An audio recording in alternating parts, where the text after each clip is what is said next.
All right, and then I press live on the LinkedIn side, so it takes a couple seconds, and then once we're good. All right, I'm excited. Everyone, thanks for joining. We have some friends here as well. You're welcome to show your camera if you want to. If you don't want to, it's all good too. And yeah, I'm excited to share with the world more about your book and Simon Schuster, and that's one of the biggest publishers. So I was very happy to see that you're in Target, you're in Walmart, Barnes and Nobles, all of that. But we'd love to learn more about. So this is your first time being an author, right? This is my first published novel. Yes. I've been Yeah. writing for a long time, but this one is ta-da, the first one. It's published by Regalo Press, distributed by Simon and Schuster. And Regalo Press took a chance on me. And so that's what happened. That's my book. Amazing. And Yeah.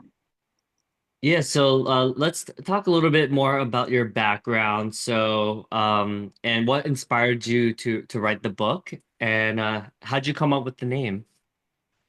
So, so my background. So I was born in Cuba, came here when I was 6 years old.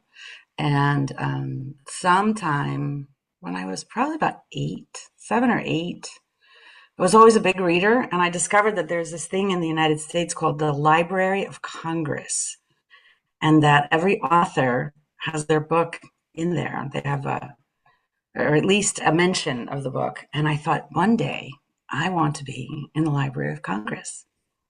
Hmm. I hadn't like I don't know.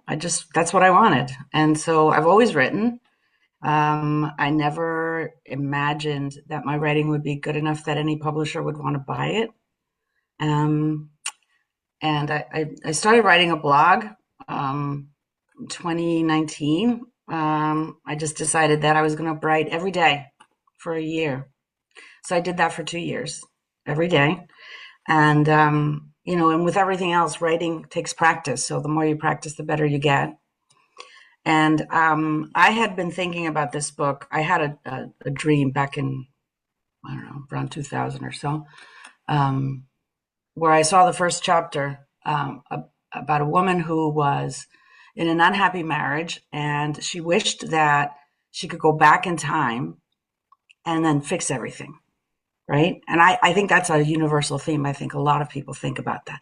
If I could only go back, knowing what I know now, what would I do differently? And so that's what this woman was doing. And I knew that she needed to go back. I wanted her to go back in time, and I wasn't sure how or like what the device was going to be. And since I wanted her to go back to 1982, I looked up, like what were the big songs in 1982? And "Don't You Want Me" by the Human League was a number one hit for weeks and weeks. And I thought, well, what if she goes back in time when she hears that song? And it made sense because it's "Don't You Want Me." Hmm. And in her case, in the story, it's doesn't, she was thinking about the her lover and her husband and who wanted her and who didn't want her. And that's how that came about, that she would travel back in time every time that she heard the song by the Human League. So, not to give too much away about the book, but it's not just that she goes back in time with her current memories, but goes back into her body when she was in college. Um, I went to Barnard College, Columbia University, and so in the book, the protagonist goes back because you write about, the places that you know. But not only does she go back, but then every time she goes back and forth, something happens. And then she has to go back to try to fix that. And the more she tries to fix something, the worse it gets. And in the process, then she discovers what is it that she really wanted, Hmm. which that's where her transformation occurs, that she ends up discovering what was really important to her. Hmm. So the book just started out as a first chapter and it languished in a drawer for 20 years. And then I picked it up again after I got my confidence that, if I could write a blog and nobody wrote anything, like this, your writing stinks, I don't want to ever read it again. I thought, okay, so I'm going to do this. And I joined a writing group called the Write Workshops in New York City, led by a great guy named Jeff Orvan. And I started just writing the novel, and it was just, a little bit at a time. Just put something on the page. Something is good, it's not good, edit it, scrap the things that you really like, scrap other things, until slowly but surely it got finished. And then we put it out for sale, and Regalo Press picked it up. So that's how I'm here. Hey, walk us through the blog process, right? Because writing that consistently every day, I'm sure there were certain days where you didn't feel like it, but Oh, you're yeah. committed to something greater than your feelings in the moment, right? Yeah, so I had made a promise to a bunch of friends and to myself, most importantly, that I was going to try this out. I was just going to sit down every day and write something. And the process started out that I would write in the mornings. Um, and sometimes I knew what I wanted to say, and most of the time I didn't. I would stare at a blank page for a while until I got some type of inspiration. And then I transformed from the morning to the evening. And the promise was that it would be posted before midnight. And I did all kinds of crazy things to make sure that it got posted before midnight because I had made a promise that it would get Mm. posted. So I remember being parked in my car on a side street in New York at 11 o'clock at night, finishing it up and hoping that the Wi-Fi or the 5Gs or the 4Gs, whatever we had at the time, was going to make it go through. Mm. Um, and sometimes it would be just really easy, and other times I would just sit there until some inspiration showed up. But it was the discipline of doing it every single Mm. day. And then because of that, then I started writing. I wrote parts of this on that blog, like very, very early drafts. And then I also one day decided, I don't know why, it just showed up. My parents met when they were very young and had a very romantic courtship. My dad's passed away, but really beautiful life. And I started writing about them. And then I did it like every night. There would be like a short chapter, and I would leave a cliffhanger, and I did that. And so I wrote most of that novel, the original version of that, on that blog. That's the novel I'm working on now. Mm. Because just because I got published, I'm still writing something else. So it's the new novel is going to be about my parents, how they met, how their courtship, which consisted of love letters, Mm. once a week, um, until they got married. Um, yeah, so that's what I'm up to. Oh, Katiana just joined us as well. That's Cool. beautiful. The consistency and ultimately sounds like your word, your promise to yourself. So who did you become in the process of honoring yourself over time, and who were you when you started before you started the blog, and then after you've completed a whole year of staying true to yourself? I think it's a great question. I think the issue there was just deciding to do what I said I was going to do. And then when you do that, right, you do that consistently, you start noticing all the other places where you say you're going to do something and then you're not, right? I'm going to go to the gym every day. Hmm. And well, but not today because it's raining or it's too cold or I'm tired. But I didn't do that with the writing. It also really pointed out to me how passionate I am about it because when I write, Mhm. I lose track of time. Mhm. I completely lose track of time. I look up and it's been 2 hours. So a consistent practice, um, it helps. It helps to put yourself in the chair and right in front of the laptop. Hmm. Yeah, it's the passion, you can hear it. Obviously, you're just being, it's just pure being, right? It's not like, oh, you're trying to prove something or maybe with yourself, right? Prove to yourself that you're capable of being this consistent and but ultimately you're just sharing, right? You're sharing about your life and I'm sure the main character has a lot of your own experiences, right? That you're tweaking a little bit, and but a lot of it's from your own experiences, right? Yeah, so it's all fiction. And in terms of experiences, it's that idea of what do you really want to have in your life? Ultimately, what's really important? And this, taking away all the things that are extraneous. Um, and writing for me, I've heard other novelists, other people who write say the same thing. It's not for the goal of being published. That's a nice, that's like icing on the cake. Mm, It's just writing because mm, you have to, because it's just something that, how do I describe this? It's like having a hole that mm. the only way to fill it is by writing, right? Ooh. It just comes out, and Mm, it's whatever it is. I write for myself, really. mm, Not writing to transform any lives or to, you know, there's no message in there that was intended. This is just mm, what these characters do, and mm,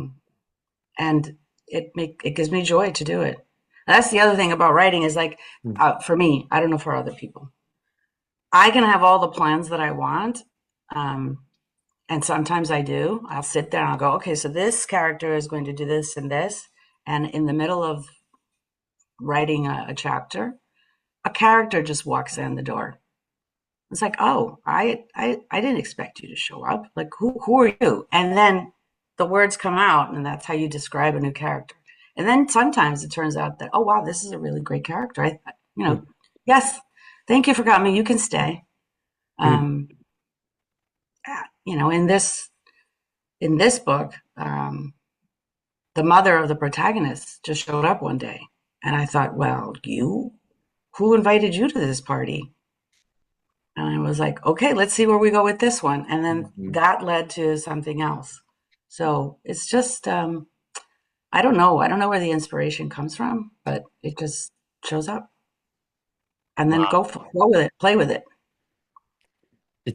It's the purest form of expression, right? It's like you said, it's I think too much in modern society, sometimes we do things to impress others, to um elicit some sort of response or get validation. But it sounds like in this particular case, like you really just did it for the passion and the joy of just being fully self-expressed. And in that, obviously, you created something that, is published by one of the biggest, if not the biggest publisher. So clearly, when you're doing it from that angle or just from pure expression, it leads to just creative expression, right? Yeah. Yeah. And it wasn't an, yes, I don't, I think, I doubt anybody that writes would say, well, no, I don't want to be published. Of course you want to be published, but that wasn't I didn't write in order to anything, just to put it down for the sake of expressing myself. Mm, And and then while I was doing that, that's when I noticed, wow, I wanted to do this since I was a little girl. mm, Uh, since I was, you know, wow, this is possible. And then it showed up, sort of. I didn't plan it, but here it is. And now that it's here, how great is that? Um, And it was one of the things that I've discovered, one of the coolest things, because the novel was released on April 29th, so just, less than a week ago. And mm, I've posted it on social media, on Facebook and on Instagram, and I've, invited people that I've known from all different communities and walks of life. And what I've discovered, the thing that surprised me the most, and that's actually the most fulfilling, is how many people have reached out to me to congratulate me, and how many people have said, "You've always been supportive of me. It's mm, been so great knowing you. Of course, mm, we're going to buy your book." mm, So it's just that it's like a big, sort of like a big community hug. And I wasn't expecting that at all. And it's such a delight. mm, Um, People have been posting pictures of themselves with the book, which is just thrilling, um, and really kind. And, and that's nice. That's nice to know. Very often people hear, I would say, we say things about people when they're dead. Oh, she was such a nice person. Oh, she was so great. And in some small way, or in some big way, I get to see that now, which is mm. quite a gift. It's quite a gift. So Yeah. I'm having fun. I'm just having fun with it. I mean, I love, well, I would love to share folks that are on the call as well. Feel free to, I'll go first, but maybe Katiana, you can go next because I know you have some really good questions as well.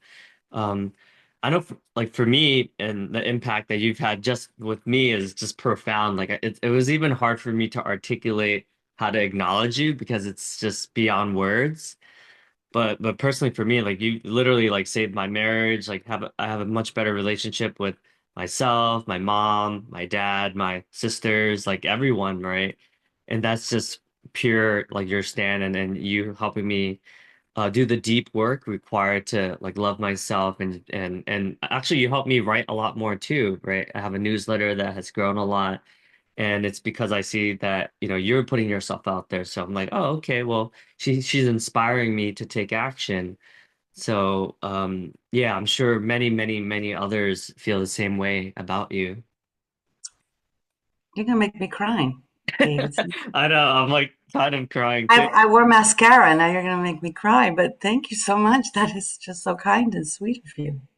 Yeah. Katiana, would you like to say anything or would you like to ask her questions to Darlys?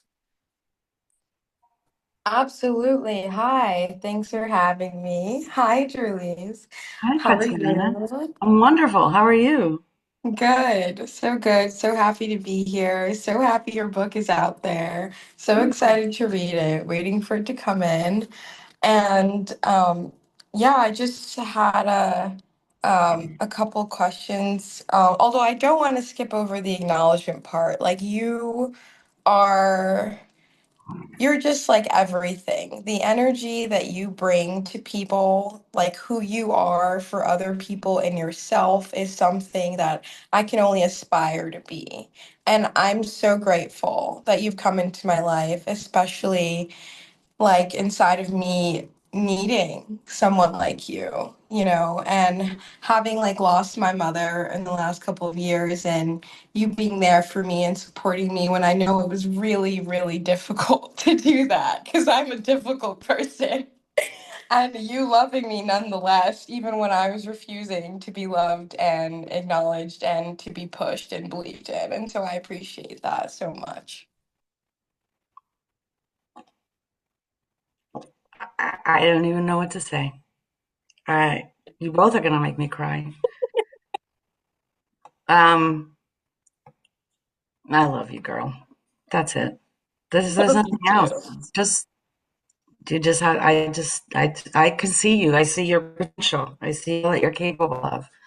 And I've been told that I'm very stubborn, and I was very stubborn about you. And I'll call it persistent, not stubborn. But you have so much that you're young. You have a whole world ahead of you, and there's so much that you can accomplish. And that's all I ever saw, and that's all I stood for that. So thank you from the bottom of my heart for all the beautiful words you've said. But I'm a little overwhelmed right now. I will tell you that. You guys are wow, Davidson. I did not think that this was going to be like this, but Katiana, thank you so much. Thank you, thank you, thank you. And just be true to yourself. Do the thing that makes you happy. You know, put some discipline in your life and be your word and do what makes you happy and contribute to others. That's yeah, that makes a difference. Makes a difference for me. So thank you both. Thank you.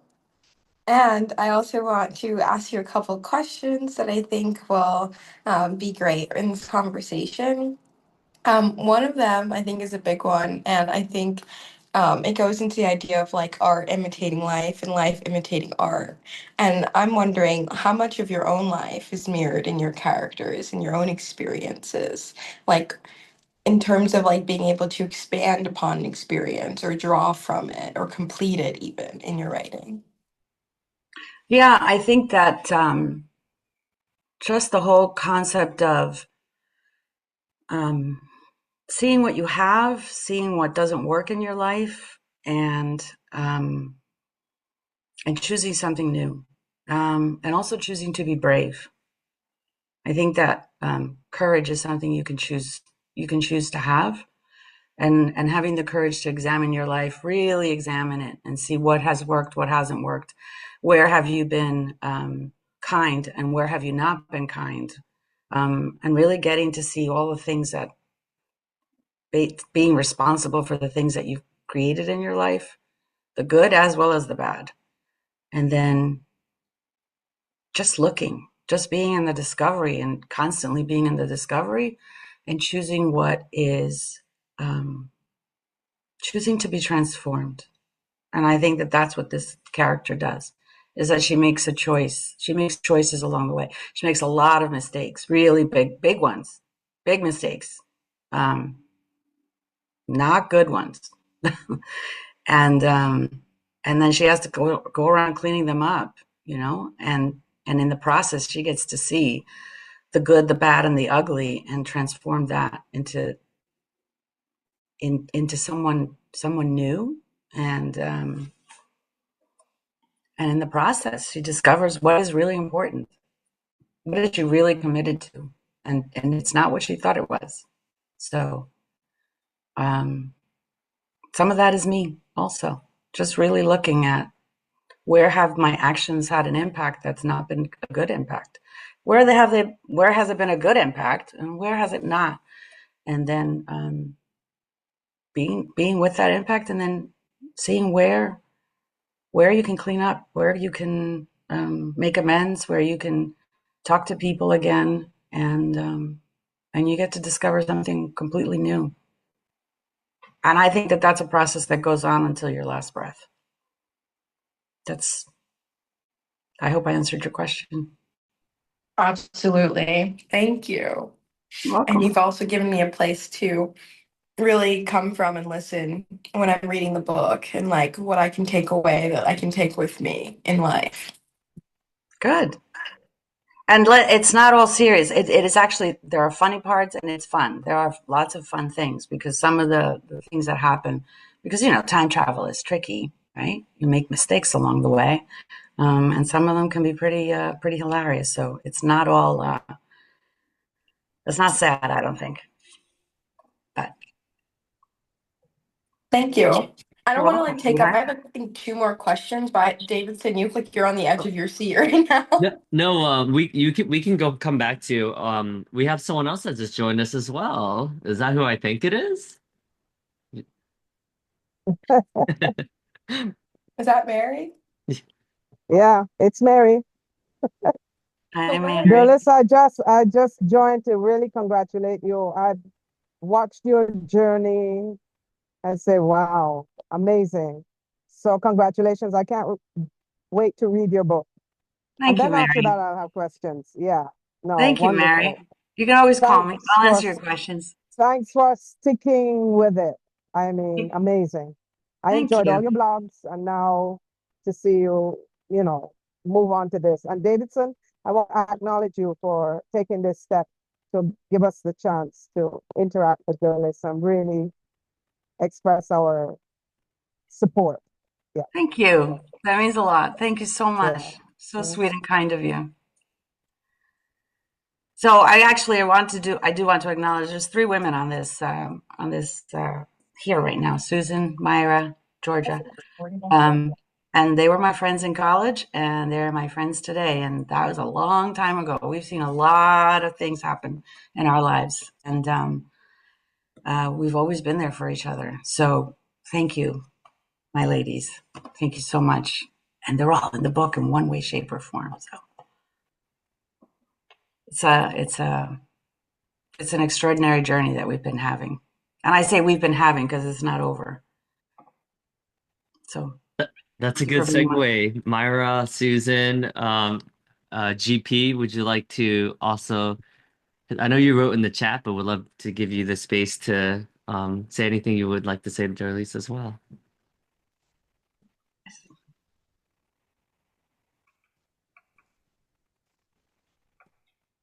Oh, they said it. I'll just They, say, Susan, I'll just say that I'm very proud of Derlys. It's an honor to be her friend, and I'm really happy for you.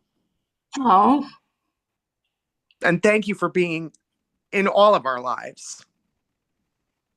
Thank you. Thank you for being in mine. My life is all the richer with you. Well, with you, with Myra, with Georgia, with all of you in it. So thanks. Oh my gosh, this is like the crying fest interview, Davidson. And I'm really trying not to because then literally the mascara will just start to just cover my face. But yeah, so this is what I mean. Like this was not the intention of this book, and look at all that. Look at all the love that I've been getting. It's just wonderful. It's wonderful. What other questions do you have, Davidson? Wait. Myra, would you like to go next? Is it pronounced Mayra? Myra? Myra. Myra? I'm actually running around, so I'm not even going to turn the camera on. But I already wrote in the chat, but it's been a wild, amazing, awesome ride for I don't know how many years now, 50 years or something, 40 Close years. to 40-ish. 40-ish, Ish right? years. In my Um, freshman year in college. yeah, and I when I started reading the book, it was the coolest thing ever to see all our names in there and just I'm a very visual person. So as I was reading, is like hanging out on the steps of Colombia and all the other familiar sites. So looking forward to finishing the book and celebrating. Thank you. Let's not forget the Hungarian pastry shop. So thanks, Myra. Appreciate it. And Georgia, right, as well? Would you like to say something? I was having trouble unmuting. Um, so I happen to have known Derlys since grade school. I knew her as the 7-year-old. And she was bright and talented then and continued to be, and growing into the wonderful person that she is now. And she knows I'm not a fan of time travel, and I really, really am looking forward to the book she's currently working on because I loved it when she blogged, when it was in the blog. But this kept me turning the pages to see what Lisa messed up next. And she would have gotten in a lot of trouble if Emily hadn't come out the way she did. So great work, Derlys. I'll see you later. Thanks, Georgia. See you later. Yes, Georgia and I have known each other since grade school, fourth grade. And shout out to her dad, who's the one who drove us to orientation day at college. That was very sweet and kind. So, yeah, it's been a journey, and it I is need to take off a my cool nail journey. polish. Looks terrible. Okay. So, what else would you like to know, Davidson? Okay, so this is probably unexpected as well, but I think it'd be cool. So I'm gonna read some of the reviews that are on your book already. There's 22 reviews that I could read out. Did you get a chance to read all that yet? Nope. Oh, so this is perfect. Okay. So Victoria said, I love time travel books and this one was definitely one good contender. I mean, I did cry at the end. Well, I don't so I really oh, that's funny. She said, well, I don't love the characters. I really enjoyed the back and forth trips to the 80s. The writing was easy to read, so I flew through the book and it was just enough tension to keep me hooked. Plus, I always love a good diner scene. Overall, it was a good take on the time travel genre.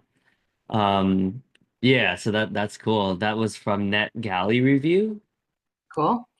Yeah, some Yeah. of the characters they're not nice. Oh, that's what they meant. They're Okay. not necessarily nice people. But Yeah. that's how we are, right, as humans? Like I said before, the Mm. good, the bad, and the ugly. And everybody's got something. Mm. Yeah, this wait, wow, you have some pretty long reviews. There's another one that talks about this story is reminiscent of the movie 13 going on 30. The same elements, it had the same elements of low stakes time travel, realizing who you want to be and who you'll become. I always thought that the story had a very strong of the grass being greener. They said Adam is the very worst example of oh my God, he's a womanizer and he has wealth and he's that's so funny. Wow, yeah, there's some really like very detailed reviews. Interesting. But yeah, I mean a lot of 5 star, a lot of 4 star reviews and yeah, check it out when you guys have a I chance. will. Of Yeah, course, I will. it's on Goodread.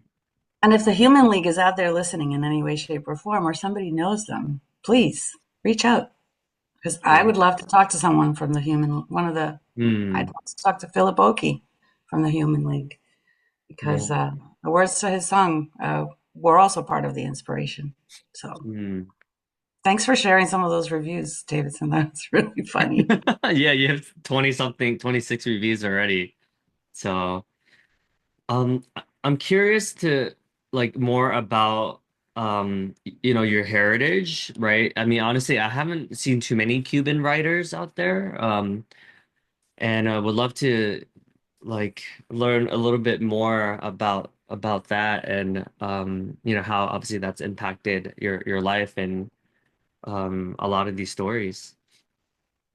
So, it's very much my story is very much an immigrant story. My parents left with my sister and me and my grandmother. We left Cuba in 1968 and came to the home of the brave and the land of the free, right? Looking for a better life. And my parents worked in factories their whole life. They worked really hard. Um, I grew up in West New York, New Jersey. It's a little town in New Jersey. It borders. It's up on a high cliff that you oversee the New York City skyline. And so I grew up looking at New York City.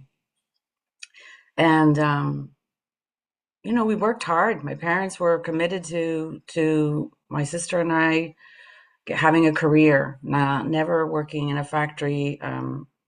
They sacrificed. They left their families. They left everybody behind to come here and to make sure that we had the ability to do whatever we wanted. If we wanted to be a doctor or a lawyer or anything, to have a career where we would be able to grow and prosper, and they did that with extraordinary sacrifice. Um, for example, my dad was one of 7, left all his siblings and his mother behind, and never saw his mother again. Um, and I would say that is a typical immigrant story, right? People come here looking for opportunity, and they were able to provide that to us. I never knew we were poor. I just knew that they worked hard. Um, a very quick story. When in school back then, and starting in elementary school, the Scholastic Book Company would put out a sheet of all the books that would be available to buy at the book fair. And I was a voracious reader when I was a kid. Um, not as much now because I'm so busy, but certainly as a child, I read a lot. That was a great way to escape and to learn. I've always loved learning. And I would show up with my dad, go to my dad, and I'd bring the Scholastic book sheet. And with a pencil, I would mark off, I don't know, 50 books that I wanted. And I would share it with him, and he'd say, "That's a lot of books. Can you pare it down? Can you like really narrow it down?" So I'd go back and I'd have to, okay, I can do away with this one, and I'd pare it down, and I'd go back to him, and he'd say, "That's still a lot of money. Can we go back to can you make it less?" And it became a thing, right? I would show up with him to him. I forget how frequent it was, once a month, every 2 months, with my list, and I'd say, "How are we doing with money this week?" And he'd say, "Why are you asking?" I said, "Well, because there's a few books that I would like." And then he'd say, "Let me see." And then we'd do that whole thing, that negotiating. Okay, cut it down, cut it down. Yeah, so we did that. When I got into high school, and the public library wasn't enough, didn't have enough of what I needed for a book report or something, he took me to a bigger city close by, bought me a library card there, would drive me. My dad worked nights. He worked 12-hour days from 7 p.m. to 7 a.m. And on Saturday, he'd still take me to the library. So it's that kind of determination to make sure that you give your kids every opportunity. That's what I grew up with. So I'm not a writer without my mother and my father. Just not. They were my influence. And what a way to honor them and just make them proud, right? And really living the American dream, right? Like most people becoming a lawyer, a super lawyer even, that I mean that takes consistency, dedication, commitment, all of it, right? Persistence as well. Yeah, Yeah. yeah. In truth, I think I became a lawyer because my mother wanted me to.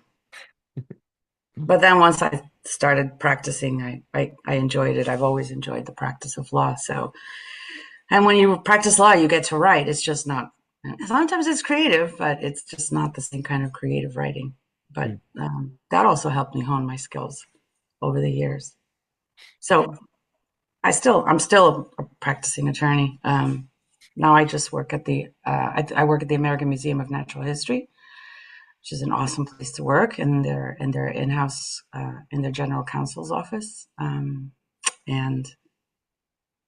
that's me. That's what I'm up to, Davidson. What else would you like to know? I'm sure a lot of people are curious about what it's like to get a publisher and go through that whole process. I mean, how long that process took, and um, how does one even start to even learn about that? Do you have friends that are in the industry as well? Sure. So I think I mentioned earlier that I joined a writers group. It's called the Write Workshops, led by Jeff Orvan, and Jeff is a literary agent. And when the book was finished, well, before the book was finished, we had decided that he was going to be my agent. So when the book was finished, he sent it out to lots and lots of publishers, and I don't know how many, dozens, and dozens kept saying no. So the thing there was to not be discouraged by all the no's, right? It was like, okay, sometimes they would not respond at all. I was very fortunate that a lot of the no's that I got had constructive feedback. Like, the voice is not quite right, or this character seems a little too evil in a way. And so I kind of softened that. I took that feedback and I changed some things. I edited a little bit, made the reason for the evilness, for the lack of care, more apparent, and put it back out, and then got lots more no's, and just said, okay, well, at some point there's going to be a yes, and I didn't have a timeline, I didn't have a time frame. I just said, okay, at some point somebody's going to say yes. And then somebody said yes. Regalo Press was very kind. They loved it, and they're taking a chance on me. So it was a question of having it. I think it helps to have an agent. And what's essential is being committed to something and not being discouraged, because there are always going to be no's. Stephen King was rejected numerous times. I'm not comparing myself to Stephen King, but my point is, if somebody like writing of the caliber of Stephen King, and there were publishers that said no to him, then I think I can be patient too. So that's what I did. I think that's critical. I think Mary has a question in regards to that. Mary, would you like to unmute yourself? Yeah. Okay. So I just wanted to go back to, so you said you joined a writers group. So two questions. One is, how did you find the writers group? Secondly, you said that it was through the writers group that you got connected to a publisher. Yes. And okay. All right. But So I have someone who actually is in South Africa who has written a book and would like to have it published in the US, but I'm just wondering what route for that, if you have that answer. yeah, so But contact it's me. also interesting because I also have I have many books in my head, so it's nice to find out about writers groups. Yeah. Yeah, so contact me offline and I'll share with you what I have. Okay. It was really wonderful to join the writing group because then you have your own team, your own little community of support. And how it works is that how this particular writing group works is that we submit something once a week. We meet once a week. We used to meet in person once when COVID hit, then we switched to online. Mm-hmm. Thanks for being here, Susan. And we submit something once a week. So there's 4 or 5 of us, and then we read it. We read that submission, and we give our fellow writers feedback. I like this. We don't like that. This doesn't sound about right. This is fabulous. This is terrific, and it's encouragement, and that's how our books get finished. And then Jeff is a literary agent, so he was kind enough to take me on and help solve my book. So yeah, reach out to me, Mary. It works to have a community, and there are lots and lots of other writing groups, especially in New York. Mm-hmm. But it's non-judgmental, right? It's okay. Yeah. So your grammar is completely off, and that word doesn't exist. Well, maybe I just like to invent a new word today. But they get to see it, right? So then you have it's like having 5 people helping you edit it as you go along, because something sounds really great when you put it down, and then when you read it later, it's like, I think that doesn't work. So it helps you make it rich. Yeah. Plus it's fun, right? It's fun to do things with others. Fantastic. Yeah. So reach out to me, Mary. I will. I'll put you in touch so you can share it with your friend. Okay. Yeah. Katiana, did you want to ask your other question? Yeah, sure. So, my other question was, how has the question of time and choice impacted your own life? Because I imagine that there's a certain conversation that you were in, like you said, which you kind of answered earlier, actually, I think, with the other question I asked. But I guess how has that like question of time travel impacted your own life? And like, do you basically wish, like, were you inspired by wanting or wishing you could time travel to a time and do something over, you know? I think every human being wishes that they could go back and do something over. I think everybody, I would assert that. And sure, are there things that I would like to do over? Absolutely. But if I went back and I did things over, I wouldn't have the experience that I have now. 1 mile. And continue straight. I wouldn't be who I am now. And I wouldn't have, I wouldn't have the people around me that I have now, because going back and starting over, it's a different journey. It's like saying you're at the proverbial fork in the road. You take one route, you gain a whole lifetime of experiences from that. But if you went back to the beginning, you wouldn't have those. So it's not the same life. So it's kind of like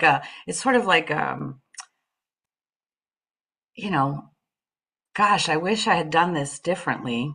Yes, but if I went back and hadn't done that thing the way I did, then I wouldn't have learned the lesson. It's all about learning lessons in life, right? We get all the lessons most of the time from when we get knocked down. And the lesson isn't getting back up again. And when you get knocked down, you get back up again, and there's a lesson there. So yes, of course, everybody wonders about going back in time, and I've always loved time travel books, but I think it's because they're fun, and in the end, pretty much, you still have the life that you have, and I wouldn't trade it. I wouldn't trade it. I wouldn't trade it for anything. I wouldn't change anything of it. because the lessons were learned. So I hope that answered your question. No, absolutely. Thank you. And I have one final question, which is, what is your advice for trapped writers, as in writers who do not write, right? Because I would say a writer who doesn't write is trapped. And whether that be from circumstances or fear of like what they would write about, you know? Because I'm sure you also had to come up against those roadblocks at times. One of my favorite writers is Anne Lamott. She has an extraordinary writing book called Bird by Bird. And I'm going to paraphrase because I won't do her justice, but I think, in short, I think what she said exactly was, "But in chair, just sit down and write. It doesn't have to be good. It doesn't have to be pretty. Just write it. Just put it down. You can edit it later. Just write. Just sit. Just choose to do it. It's really just a choice. Just do it. It's just you and the computer or the notebook. Nobody's there with you. So just put it down and then see what comes up. And then see what comes up and write for another, 5 minutes a day. I get that it can be scary. And for me, really the thought of it happened when I was doing the blog, and it happens certainly now when Don't You Want Me, when I knew it was going to be published, when I saw that it was being released for people to review. There are many times that I had the experience of, oh, this is like running out into the middle of the street with no clothes on. Oh my goodness. But, I just gave that up. It just is. I chose to write it. I chose to publish it. That's what's going to happen. But it's for somebody who's stuck, and there are times when I get stuck, right? Just sit down and write. Even if there are no ideas, something will come up. Does that make sense? Yes, thank you. You're welcome. Thanks. Thanks for asking. That's an excellent analogy. That's what it feels like sometimes when you write, and especially if there's no feedback. Like sometimes getting quote unquote negative or criticism slash like tough love feedback is better because there's at least some sort of response. But sometimes you'll write for months and it feels like crickets. And then I remember I forgot like that I turned off my notifications for like 3 months, and I went back and I was like, oh wait, I had like 50 unanswered comments. I was like, oh okay, I guess people are reading. But to your Yeah. point, it's like, why did I have to like get that validation of people reaching out and being like, oh, that really resonated with me, instead of me just doing it for the passion and the love and the art of it, right? So that helped me realize like, okay, well, of course we want people to read it, but at the end of the day, it's really just a healing process, and it really does feel like you're naked, and it's strangers from all over the world that are reading it too, right? I'm sure when you looked at your blog, you'll see all the different countries and you're like, oh my God, like how are people in Indonesia reading this? It's so strange. Yeah. Yeah. Um, and not everybody's going to like it. Georgia doesn't like time travel. That's fine. I don't like horror. It Mm, scares me.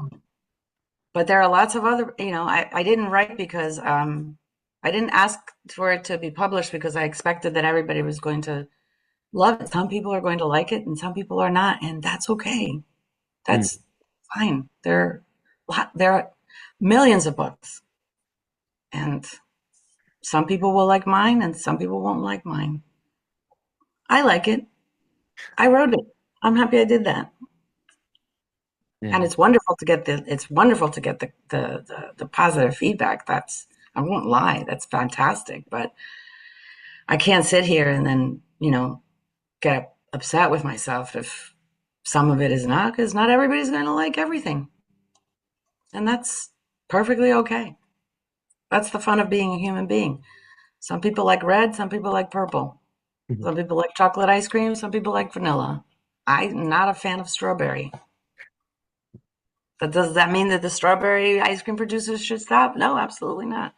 Because there are lots of people that like strawberry. So that's yeah, it's kind of like relax, chill. It's Yeah. gonna be fine. It's It, going to be fine.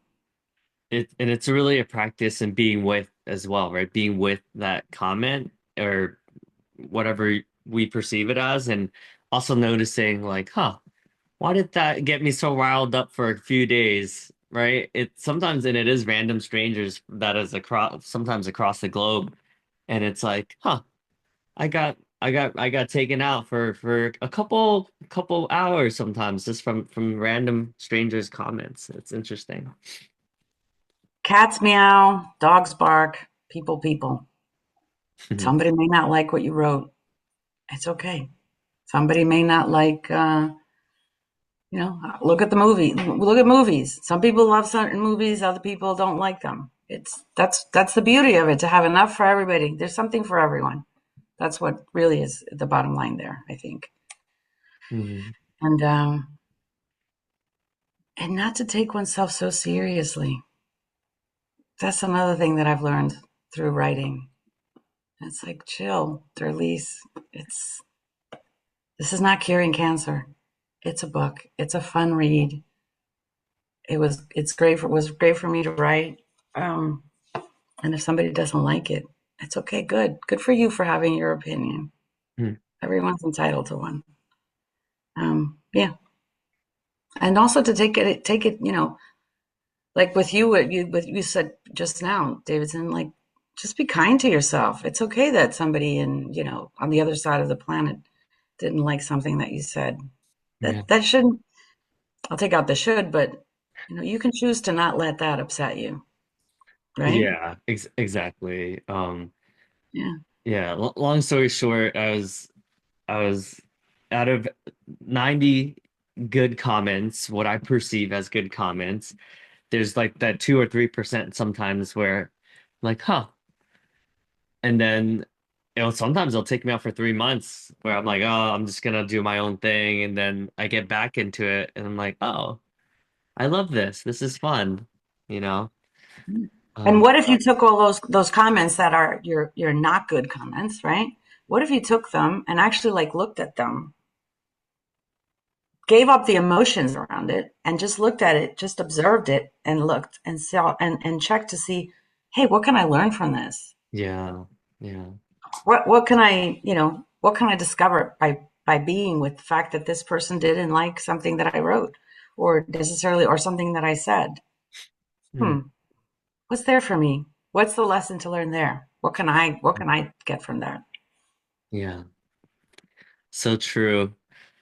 So what's next for you? So I'm writing another novel, the one that Georgia really likes, which is about my yeah. It's set in Cuba in the 40s and 50s. It's the it's a story. It's a fictionalized story of my parents when they met, how they courted one another, the choices that they had to make. They lived far away from each other on the island. My mother lived on the east. My father lived more towards the center. Um, at, at times, he would ride on a horse to come meet her. Um, Not a shining white horse, but the horse from the farm. He rode. He went on a train. He went to see her by train. Um, and it's just and all of the family dynamics, all the things that made him, the things that made her, with the undertone of the politics that are happening in the country at the time, and uh, and hopefully I'm able to capture the real beauty and essence of the island, um, especially back in those days. So that's what I'm working on now, and Okay. it's really a labor of love because I have the blessing of having my mother alive, and so she can tell me. She's the one that tells me all the stories, and so a character will show up, and I'll write something, and then I'll get back to her and I'll check and I'll say, hey, so this aunt or this uncle or this cousin of yours, what did they do? And everyone's names have been changed to protect the innocent. Um, but she's that, and she's enjoying helping me with that. So that's what I'm working on now. Exciting.